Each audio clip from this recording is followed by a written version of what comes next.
Hello, ici La Voix. Notre invité d'aujourd'hui est un peu spécial. Allez, présentez-vous. Yo, salut la famille, ici Enzo Kedi. On est dans Face à la caméra. Let's go. Que fait Enzo Kedi dans la vie? Enzo Kedi, il est débrouillard, il est un peu tout ce que tu veux, hustler. Voilà, acteur, manager d'artistes et d'espace. Est-ce que Elsa est le premier artiste que tu gères? Non, Elsa n'était pas mon premier artiste. Il fut un moment, j'avais étudié à l'intérieur du pays. Dans le quartier, c'était un bas quartier. Genre, c'est pas quelque chose où il y avait un contrat de base, c'est juste verbalement en fait. Donc, on avait commencé à travailler ensemble. Et c'était après, on s'est professionnalisé et on a commencé avec Elsa. Peux-tu nous parler un peu du premier film dans lequel tu as joué? Le premier film dans lequel j'ai joué, c'était toujours à l'intérieur du pays. En tout cas, c'était un film qui n'est jamais sorti. Mais le premier film dans lequel les gens m'ont découvert, c'était Ça raconte. Film ou série, voilà, c'était Ça raconte. À quand remonte ton premier gouma? Bon, gourmet. En tout cas, moi, je crois pas en ça. Gourmet, c'est quand tu manges, tu es rassasié, que ça te passe dans la tête. On est en Afrique. Tu es célibataire, en couple ou en groupe? En tout cas, ça dépend. Peut-être je suis dans relation de quelqu'un. Peut-être il y a quelqu'un dans ma relation. C'est qui est sûr, on est dedans. Ouais, c'est mélangé. Donc tu es en groupe. On est dedans. Est-ce que tu connais pied gauche de poulet dans sauce? Dedans.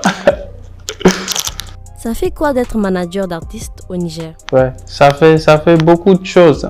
Des avantages comme des inconvénients. Parmi les avantages, c'est un lieu quand tu pars, il y a du privilège. Et parmi les mésavantages, souvent tu es mal vu à l'œil de la société. Genre, tu te dis manager, on te dit va chercher du travail. Pour certaines personnes, c'est pas un travail. Tu es derrière quelqu'un que lui-même on ne prend pas au sérieux au fait. Donc, si déjà le sujet n'est pas pris au sérieux, toi, tu passes avant le sujet. As-tu un compte en banque ou un compte Manita? Manita.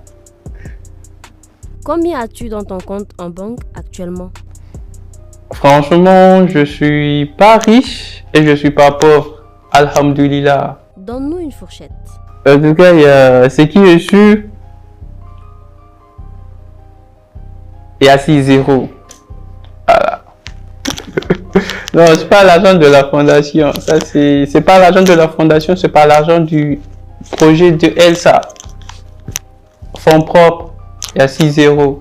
Parlons maintenant de la fondation du 6 juillet. La fondation 6 juillet, c'est une fondation que Elsa a mis en place. La fondation lui était tellement une priorité que il a fallu cette année que Dieu fasse qu'elle soit en place. Elle est là pour venir en aide aux orphelins, veuves, familles vulnérables. Quand on dit souvent des nécessités, certaines font allusion seulement qu'aux orphelins. Or, il y a des gens qui souffrent autant qu'eux.